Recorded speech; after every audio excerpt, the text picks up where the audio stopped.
In October 2000, the president of Iraq, Saddam Hussein, announced they would no longer be selling oil in US dollars, only in euros. Which on the surface is an innocent change. What's the big deal? The big deal is that Iraq has the 5th largest petroleum reserves in the world, and in the 2000s it had become the world's 5th largest oil producer. So when Hussein decided to start selling oil in euros instead of dollars, the US wasn't too happy. By February 2003, he has sold over 3 billion barrels of oil for 26 billion euros. A month later, the US invaded Iraq.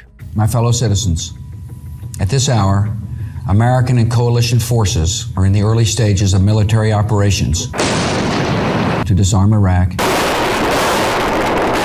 to free its people, and to defend the world from grave danger. In an operation ironically called Operation Iraqi Freedom. They overthrew Saddam, and by June, just 4 months later, the country was back to selling oil in dollars. Years later, a number of US officials started to let the truth seep out. Former head of US operations in Iraq, General John Abizaid, said, "Of course it's about oil. We can't really deny that." Former Fed chairman Alan Greenspan wrote in his memoir that, quote, "I'm saddened that it's politically inconvenient to acknowledge what everyone knows. The Iraq war is largely about oil," end quote. And former Defense Secretary Chuck Hagel said the same in 2007. Quote, "People say we're not fighting for oil. Of course we are," end quote. Venezuela, 2002. Coincidentally, Venezuela also has large oil reserves. In fact, they have the largest proven oil reserves in the world. At the time, Hugo Chavez was in charge of Venezuela as the dictator president.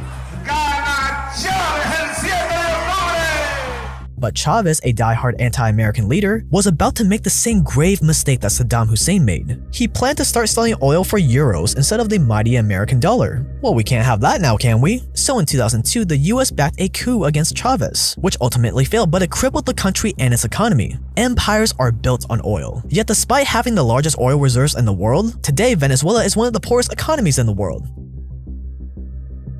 Do other factors play into that? Many. We've talked about a few of them on this channel before. But going against the US is probably a big no-no. Libya, 2009. Eerily similar to Venezuela and Iraq, Libya has the largest oil reserves in Africa, and they weren't doing that bad. They did a great job managing all those oil revenues, building up a 143-ton gold reserve according to WikiLeaks. They had the highest GDP per capita in Africa, and Libya was on track to become the most influential country in Africa. And also similar to Venezuela and Iraq, Muammar Gaddafi, the leader of Libya, suggested all Muslim and African countries buy oil from Libya using a new currency backed by their giant gold reserves instead of US dollars. In other words, they wanted to sell oil in exchange for gold instead of US dollars, and other major African governments were ready to support. But I think we can all guess what happened next.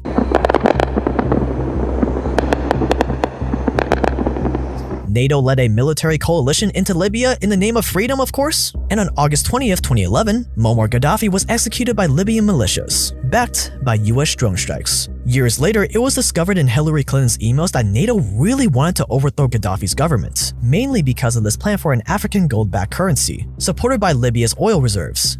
This was Libya before, and this is Libya today. A failed state with widespread poverty and an ongoing civil war. Why? Because each of these countries tried to break away from using the dollar as payment for their oil, and each of them faced the consequences of America's wrath.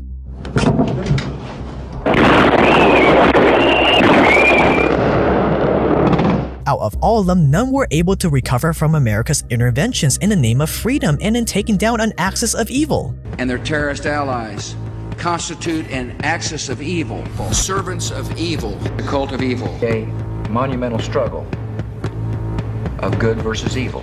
And they usually ended up far worse than they were before.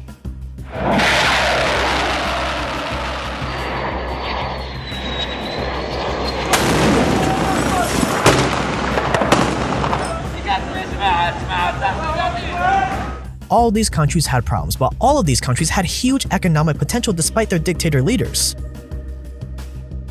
But as soon as they moved away from selling oil in dollars, the US swooped in and quickly put an end to the party. And they're not alone. Which begs the question, Why is it so important for oil to be only sold in US dollars? What's the big deal? Why is America so quick to liberate people as soon as this oil for dollars arrangement is threatened?